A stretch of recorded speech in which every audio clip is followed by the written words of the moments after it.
Hey everyone, good morning, and welcome to a 14 news video. This one won't stop bugging me, so he's here for about 5 seconds, and then now you get cat butt. There he goes.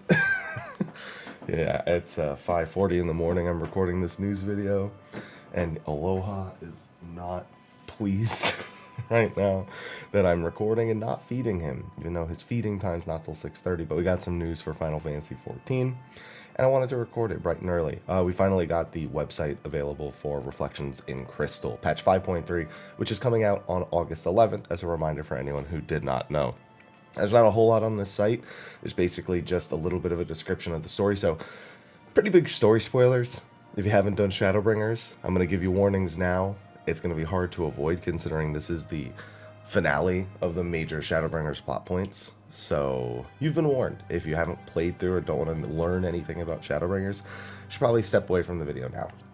Anyway, with Aloha annoyed and away from me, and time ticking, let's get started. There you go, August 11th. So first of all, the new story. Twilight shadows deepen. What manner of fate will the crystals glow reveal? I think those were the words at the end of 5.2. Now first we get Reflections in Crystal, the main scenario preview here. Having confirmed their suspicions of the resurrected Ardbert being none other than Elidibus, the Scions endeavor to shed light upon the Ascians' dark plot. But time is against them, for the hour of their departure or demise fast approaches. So we've got this image. We've also got this image, which we've also seen already before. And we have this last one with the Exarch, seemingly inside the Crystal Tower, the one that is on the first. So that's probably somewhere around the time of him sending us back, I guess, sending the Scions, I should say, back to the source. The big thing is you can see the crystal kind of starting to take over his body here while he's actually doing the spell.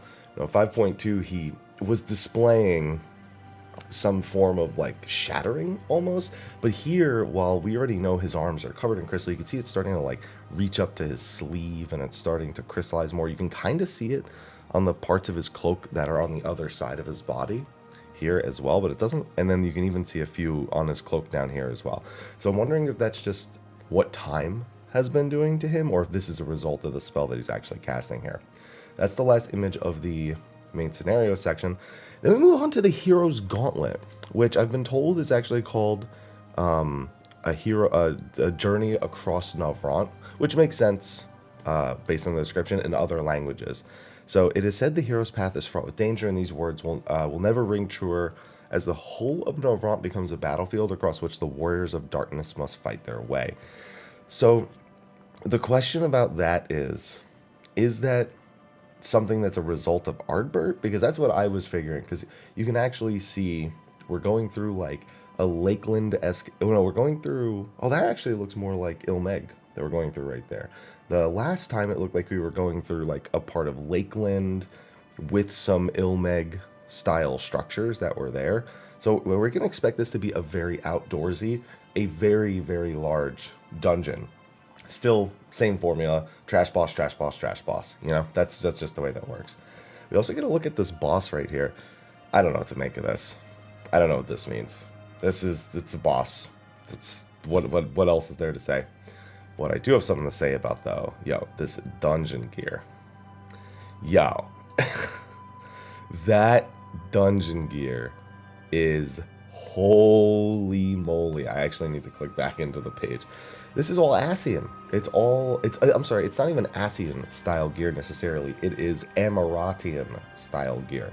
The masks are all the Amarat masks. I don't know if this mask has any significance, the tank one, but the body, look at this. This is, quite frankly, if you're in the kind of like edgy Amaratian stuff, this is probably one of the best sets of gear that we've ever had come from a dungeon. We've had some pretty good dungeon sets in the past. You've even got this little like Iron Man-esque Heidelin crystal in the chest of some of the other ones. I'm guessing this is more Zodiac style for some of these right here. So because this is the dungeon gear reward, I wonder if it's just timely based on, you know, what 5.3 actually is to the story, or if it's related to what the hero's gauntlet actually is as a dungeon. Is it a test? Is it an Amaratian test? Is this being given to us by what looks to be like the flashback of the other Amaratians? This is something the Amaratians had to do. Again, is it something to do with Elidibus himself? It's probably something to do with Elidibus himself. I'm hard pressed to think it would be anything else at all. But that's a dope set of dungeon gear. Now moving forward, we have the mystery trial. No pictures. But we do have a description. A fearsome new foe possessed of immeasurable might shall arise to test the warriors of strength as they've never been tested before. They said we wouldn't be able to guess this, but most people are going down the normal route. Some people are guessing Elidibus.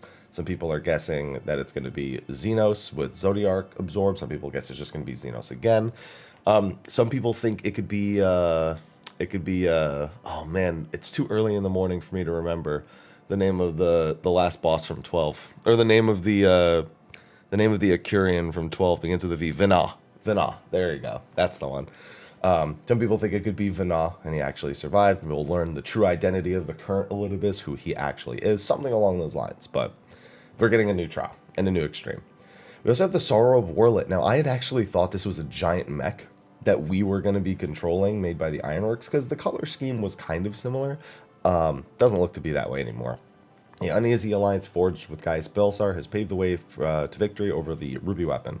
Armed with knowledge of the location of the outpost whence it came, the time has come to confront the Empire and bring a swift end to the Diabolical Weapon project. So if we actually go into the screenshots, there's actually artwork below all of this. That'll show it a lot better. So it looks like we're just straight up going to the outpost where the weapons are being housed, and we'll probably fight a weapon while we're there.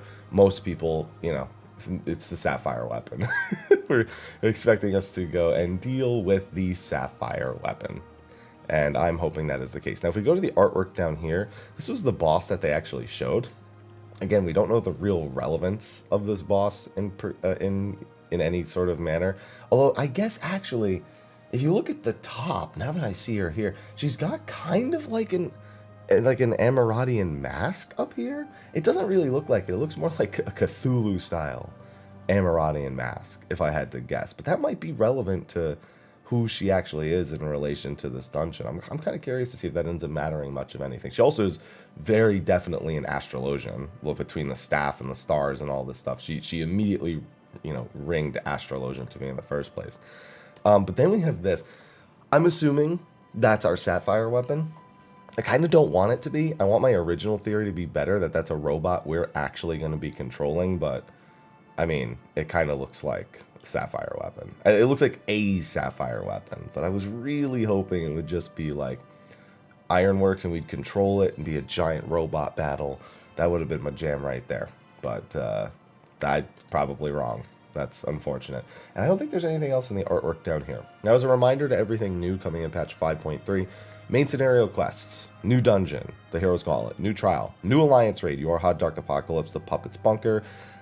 I've moderate hopes for it. I just hope it's better than the first one. I really want the story for that to pick up because I'm not a huge fan of this collaboration. The first raid did not make me feel any more confident in it. It was just a good bit of fan service, but not really a great story, not really a great 24-man overall. And really hoping that Puppet's Bunker takes it to the next step. Chronicles of a New Era, Sorrow of Warlet, we just went over that. Now, Full Hollows, the Akafa Amphitheater. This is basically Shiva Extreme from A Realm Reborn, brought up to level 80. They said they would modernize certain mechanics for Unreal Trials, but they're about extreme difficulty. So that's not like something like Ultimate or Savage. No, that's something a lot of the player base will probably be able to do on a weekly basis, and Full Hollows is a minigame you can only play after beating it the first time in a week. So it's a weekly lockout kind of thing. New custom deliveries, Beast Tribe Quest Dwarves, those are crafting Beast Tribe as a reminder. Save the Queen, Unforgotten. That's the relic weapon, the resistance weapon, as it's called in Shadowbringers. That's its upgrade process. Probably not until 0.35, if I had to guess. New Battlefield, the Bashan Southern Front. It's going to be like a new Eureka, but they said they've learned a lot of lessons, and I'm curious to see how different it is from Eureka and how similar it is. And I also like that it's called a battlefield. I like that. Instead of exploration area, it's called a battlefield. High hopes. Ishgardian Restoration update, Skysteel Tool updates, Realm Reborn area improvements. That's going to be big for our Realm Reborn restart series. Trial Synthesis, New Game Plus, Sundry Splendors, and more. We shall see what the and more actually entails. But that's it for our news today. There should be some interviews actually popping up soon as well. Yoshi P himself told us the website update would be popping up. We have the live letter on Wednesday, and that several interviews about 5.3 would start popping up. So keep your eyes out. We'll be sure to report on anything and everything that happens leading up to patch 5.3. Thank you for watching this very, very early morning show. I'm going to go feed my cat, who is very, very annoyed with me. And I'm going to go feed myself while I'm at it. Let's go get some coffee, and I got a stream to start. So thank you, everyone, for watching. Be sure to like, favorite, subscribe, and share. And stay tuned for more Final Fantasy XIV information and guides. I'll see you all in the next one. And until then, take care.